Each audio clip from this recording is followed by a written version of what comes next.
Honey, I am so glad you called. Oo, tatawag pa lang sana ako sa'yo.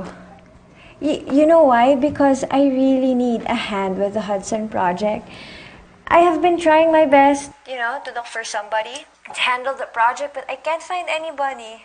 And the thing is, we're going to have this thing in New York, an orientation by Thursday, and I need to finalize everything before we tell the client. So, nga pala, I forgot to tell you, no? I called Jamie, and then she booked na your ticket. Check your email, yung details, baka nandun na. Honey, are you there? Why are you so silent? Look, pasensya na. Kung naunahan kita sa pag-book ng ticket, kasi sana maintindihan mo, ang dami kasi nating trabaho before, we have to think about the wedding and then we have a honeymoon. So, Celine, I'm sorry.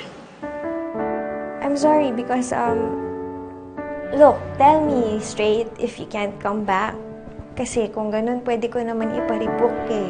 Pwede ka na ba the week after? Sabi mo sa akin, kasi hanggang doon lang siguro ako pwede maghintay sa'yo. Kailangan na kailangan kita eh.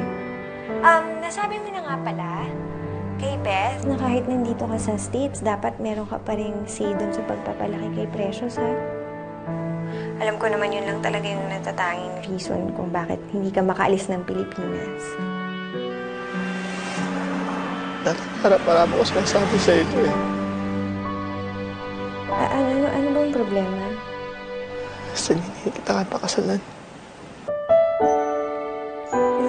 Sorry, the line just, went choppy. Ano yun? Hindi ka na narinig masyado. Celine, I'm sorry. Ako yung may problema eh.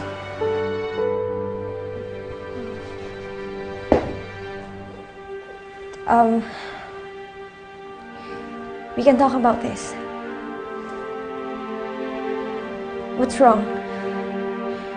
Is it because of Precious? I'm sorry.